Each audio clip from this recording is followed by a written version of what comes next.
Pertama sekali, yang pertama, bencana yang bersifat kegagalan teknologi. Pertama sekali apa dia?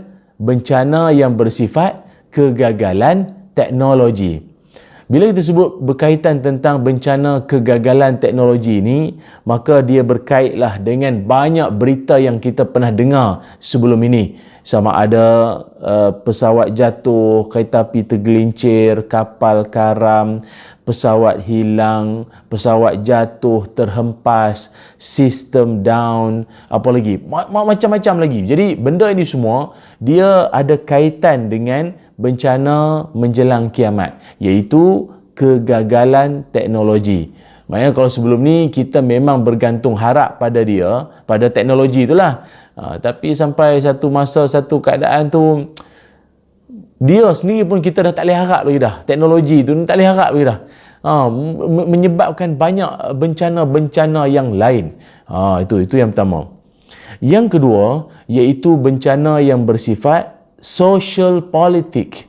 Apa makna social politik?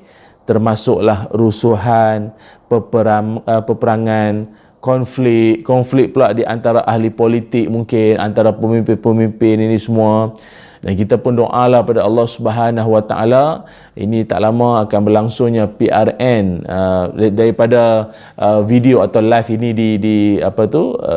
dilangsungkanlah. Kan kita doakan moga PRN ataupun PRU akan datang nanti ni berlangsung dengan aman, dengan baik dan harmoni lah. Mudah-mudahan insya-Allah kita doakan. Konflik, rusuhan, peperangan dan termasuklah juga penularan wabak. Penularan wabak ni sebenarnya dia salah satu daripada tanda dunia nak menjelang kiamat sebenarnya. Sebab tu daripada dulu lagi kita pernah dengar macam-macam nama, macam-macam jenis nama wabak tu sendirilah yang pelik-pelik, yang kadang kita pun tak pernah dengar daripada mana datang nama-nama wabak-wabak ini kan. Antaranya daripada dulu kita pernah dengar ada influenza A, B, Zika, kolera, Ebola, chikungunya, selsema burung, selsema babi, selsema unta, H1N1, denggi, penyakit kaki mulut, HFMD, macam-macam kita pernah dengar. Dan sakit-sakit ataupun wabak-wabak ni pula bukannya biasa-biasa. Memang jumlah daripada kematian atau angka kematian yang membabitkan wabak yang kita sebutkan ini, jumlah memang banyak, memang ramai meninggal. Antaranya AIDS, sejak daripada dulu kita pernah dengar, mengakibatkan 36 juta maut sejak daripada tahun 1981. Kemudian ada lagi H3N2, iaitu telah mengakibatkan 1 juta maut sejak tahun 1968. Kemudian ada lagi Guangzhou China Flu yang mengakibatkan 2 juta orang maut daripada tahun 1956 sampai 58. Memang ramai meninggal dunia masa tu, memang ramai yang meninggal. Kemudian ada kolera ataupun taun, kira-kira 800,000 maut pada tahun 1911. Kemudian banyaklah sampailah zaman sekarang ni, termasuklah wabak COVID-19 dan juga anak beranak dia lah, Omicron lagi dah. Maaflah saya pun tak tahulah nama-nama tu dah, macam-macam, Delta lah apalah itu lagi kan. Jadi ini semua adalah memang tanda-tanda dunia nak menjelang kiamat. Dunia nak menjelang kiamat. Dan salah satunya juga lagi, selain daripada kegagalan teknologi atau bencana sosial politik, yang ketiganya adalah bencana yang bersifat geologis.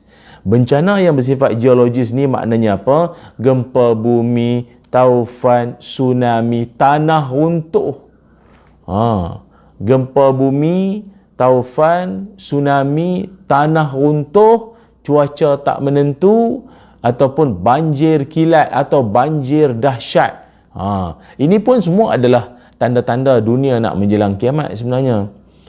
Dan ada satu kes yang paling mengejutkan kita hari itu, iaitu berlaku di kawasan Serdang kan. Di kawasan Serdang yang mana berlakunya tanah runtuh. Bayangkanlah, ada yang berkesempatan untuk rakam pada waktu itu, iaitu kejadian tanah runtuh di Lestari Perdana Seri Kembangan di Selangor lah pada 25 Januari yang lalu, iaitu tanah runtuh, dan dilaporkan ia adalah berkait dengan soal tanah mendak. Namun pada waktu itu tak ada kemalangan nyawa lah, tak melibatkan korban nyawa, tak ada. Cuma ada 5 buah kenderaan yang rosak akibat tanah mendap tersebut. Memang kita kalau tengok kejadian tu, kita jadi seram tu. Nampak tanah tu runtuh, jatuh macam tu. Kita tak pernah sangka akan jadi macam tu di tanah air Malaysia kita ini. Tapi kalau nak ikutkan, sejak daripada tahun lama dah, daripada tahun 60-an dulu lagi, kemudian diikuti pula dengan kejadian Highland Tower tahun 1993. Agaknya tuan-puan masa tu di mana agak kan?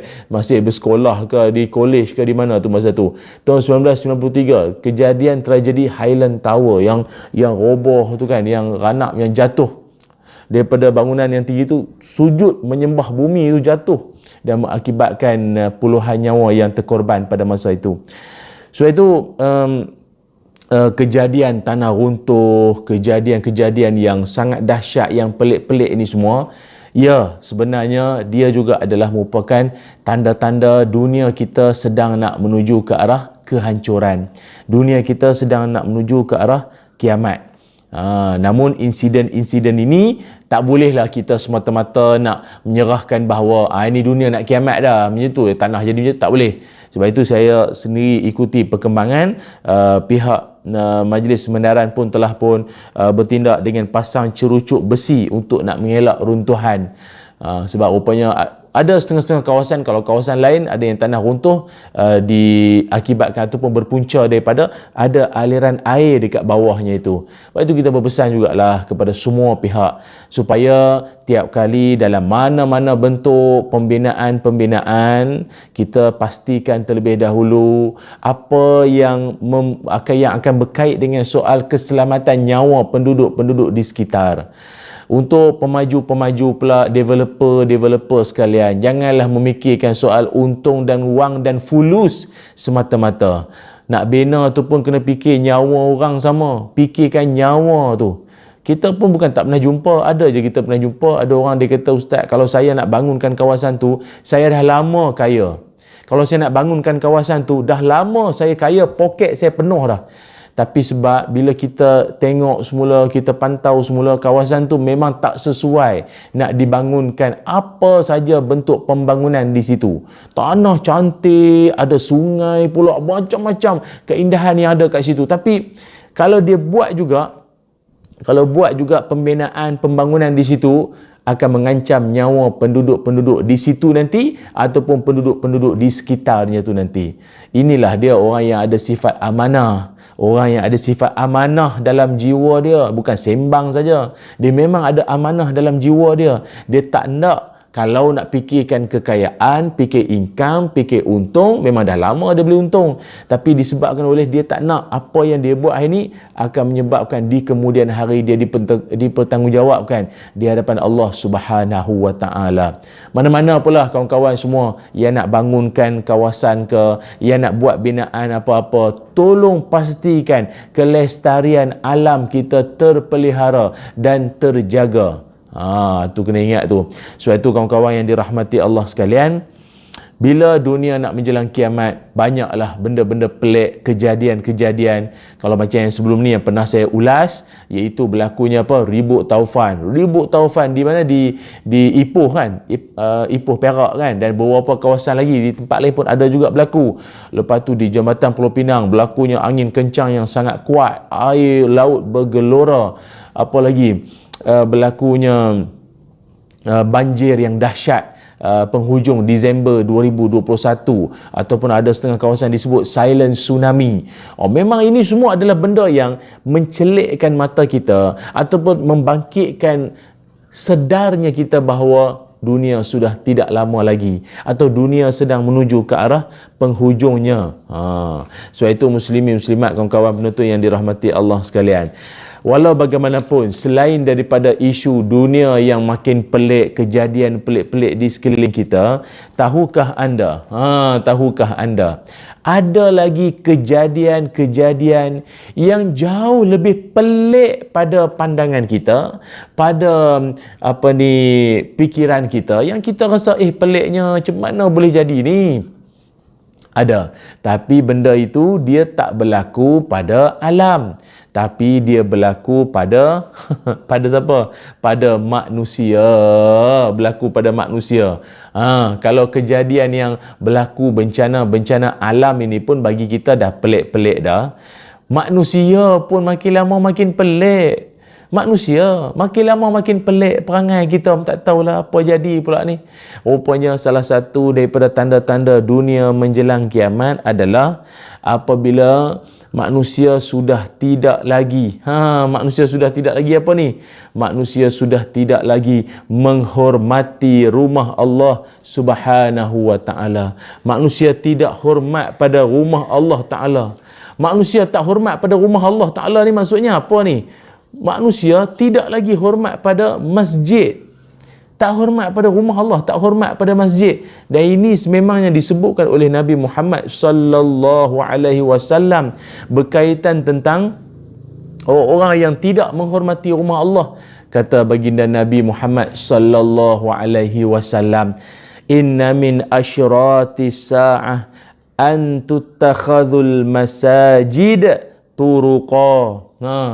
Nabi SAW bersabda, antara tanda-tanda dunia nak menjelang kiamat adalah manusia menjadikan masjid itu sebagai turuqa. Turuqa ni kalau kita nak senang faham, shortcut. Menjadikan masjid itu sebagai laluan, sebagai shortcut. Shortcut macam mana? La ilaha illallah. Dia pergi masjid. Lepas tu mungkinlah kot dia pergi ambil semayang ke, dia ataupun dia pergi ada urusan kat sebelah sana. Kemudian bila dia nak balik, dia kena ikut pintu yang jauh sikitlah, kan? Tapi dia kata malaslah ikut pintu jauh, kan, nak ambil slipper seberang sana, shortcut masuk kot dalam masjid Maknanya dia lalu masuk dalam masjid bukannya untuk tujuan nak solat sunat ke apa, tak. Dia masuk dalam masjid dengan tujuan jadikan masjid tu shortcut untuk dia ambil slipper. Tuan-tuan pernah jumpa tak orang macam tu? Masuk dalam masjid dengan tujuan nak ambil slipper. Maknanya masjid tu jadi shortcut je untuk dia untuk nak ambil slipper. La ilaha illallah Muhammadur Rasulullah. Apa perangai lah ni? Itulah dia. Sebab tu salah satu daripada adab-adab kita dalam rumah Allah Ta'ala ni, jangan sesekali kita masuk ataupun duduk melainkan semayang 2 rakaat. Apa kata Nabi SAW? Kata baginda, ya dakhala ahadukumul masjid fala yajlis hatta yusalli rak'atain. Nabi SAW bersabda, apabila kamu masuk saja di kalangan kamu ni, kalian masuk saja ke dalam masjid, janganlah kamu duduk melainkan semayanglah 2 rakaat, solatlah 2 rakaat bila masuk dalam masjid tu. Maknanya kalau dapat kita buat, itulah dia solat sunat tahiyatul masjid. Dia masjid ni, dia ada adab dia ada adab yang perlu disantuni dan perlu kita kena jaga sama-sama. Dia dunia nak kiamat ni kan, manusia jadikan masjid tu macam rumah bapak dia kadang. Tapi kadang rumah bapak kita pun kita tak sanggup, kita tak tergamak buat macam tu. Budak masuk rumah Allah ni. Dia kalau kita masuk rumah orang, apa yang dianjurkan pada kita supaya memberikan apa? Tahiyatul Islam, tahiyatan mubarakah, Assalamualaikum. Masuk dalam rumah orang, rumah jiran ke, rumah saudara mara ke, teman rapat kita ke, kan. So adabnya adalah bagi salam, kan, iaitu memberi salam. Tapi masuk rumah Allah, masuk ke dalam masjid, bukannya kita nak bagi salam macam mana? Allah Ta'ala takkan kita nak Assalamualaikum Allah. Jadi macam mana cara dia? Jadi masuk dalam masjid dengan adab kita seolah-olah nak bagi salam pada tuan rumah Allah Subhanahu Wa Taala adalah dengan kita semayang sunat 2 rakaat. Semayang sunat berapa rakaat? Ya, semayang sunat 2 rakaat. Itu cara dia. Itu cara dia. Jangan terus duduk mayang sunat 2 rakaat dulu. Kalau ada setengah ulama mengajarkan dia yang sepatutnya bila kita sampai ke masjid, jangan duk sapa, jangan duk salam siapa-siapa lagi, melainkan masuk dulu dan solat sunat 2 rakaat dulu, barulah kau nak bersembang, kau nak bertegur siapa dengan orang lain. Tapi kalau kita buat macam tu, kawan-kawan kiri kanan kata lain macam, kawan kita sombong, menonong jalan masuk dalam masjid. Tapi kalau kawan tu pun faham, settle, tak ada masalah, tak pening lagi lah. Tapi adabnya begitu. Lagi apa lagi?